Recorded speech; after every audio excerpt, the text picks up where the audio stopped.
Other security issues of concern are street trading and the increase in commercial motorcycle operators, popularly known as Okada, that are gradually making their way back to the roads and areas they were restricted from operating. The law on restriction of keke marwa, the tricycles, to certain routes also sanction on the people that patronize them. The law that says Okadas should not operate beyond 8 p.m. in the night also sanction the people that patronize them. And what we are asking the members of the public is this, that for God's sake, if you know that you are also sanctioned under this law, why are you encouraging these people to flout the laws? Apart from flouting the laws, there are inherent dangers.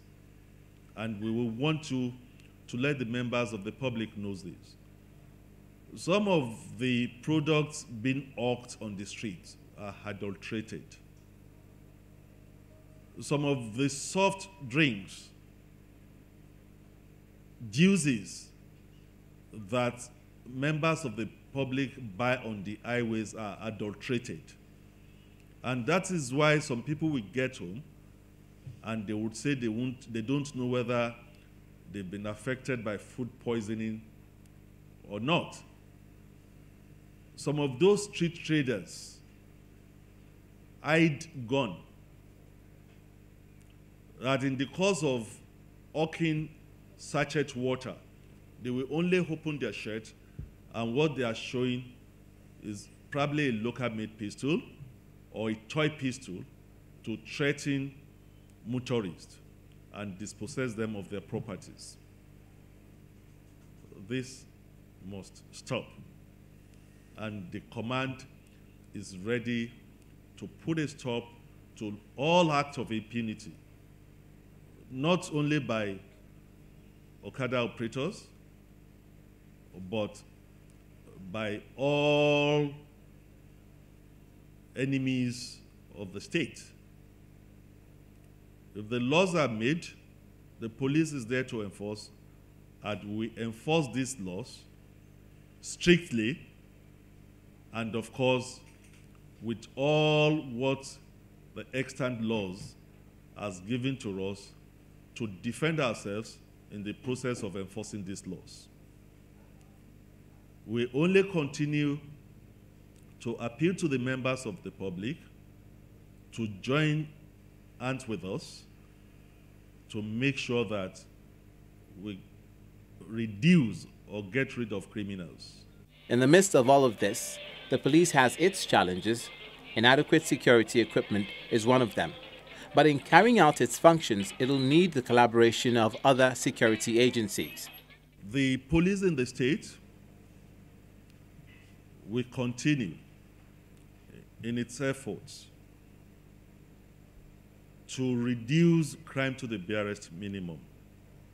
We are oblivious of the fact that we are in the Ember months.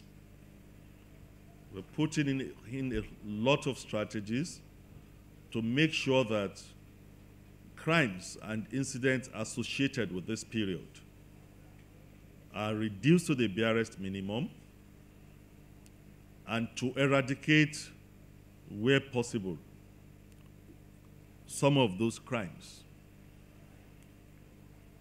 We will also continue to rely on information from members of the public, from our friends in the media. As I've always said, you are the eyes and the ears of the police, just as you are the eyes and the ears of the general public. It is through such information that you have been giving us that we've been able to make the modest achievements we made. Meanwhile, the Lagos State government has clarified the section of the Road Traffic Law 2012 which restricts trailers and long vehicles from plying the metropolis between the hours of 6 a.m. and 9 p.m. In a statement signed by the Permanent Secretary in the Ministry of Transportation, Mr. Oluseyi Wenu, the government said only petrol tankers and long vehicles used in conveying passengers are allowed to travel within the metropolis between the stipulated time. The clarification became necessary following the controversy generated by the enforcement of the law after a recent fatal accident on the Ojuelegba Bridge involving a container-laden trailer claimed 3 lives. The Lagos State Police Commissioner assured that the restriction order will be enforced in a manner that will not impede commercial activity in the state. He urges law-abiding citizens to go about their legitimate business without fear of molestation.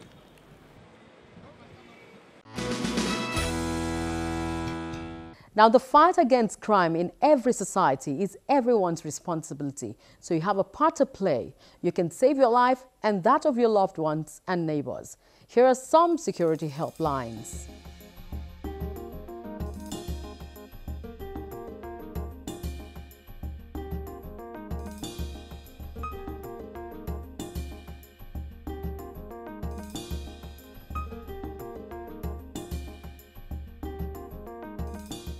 And that's all we can take today. Hope you enjoyed every bit of it. Our social media platforms are active for your comments and observation.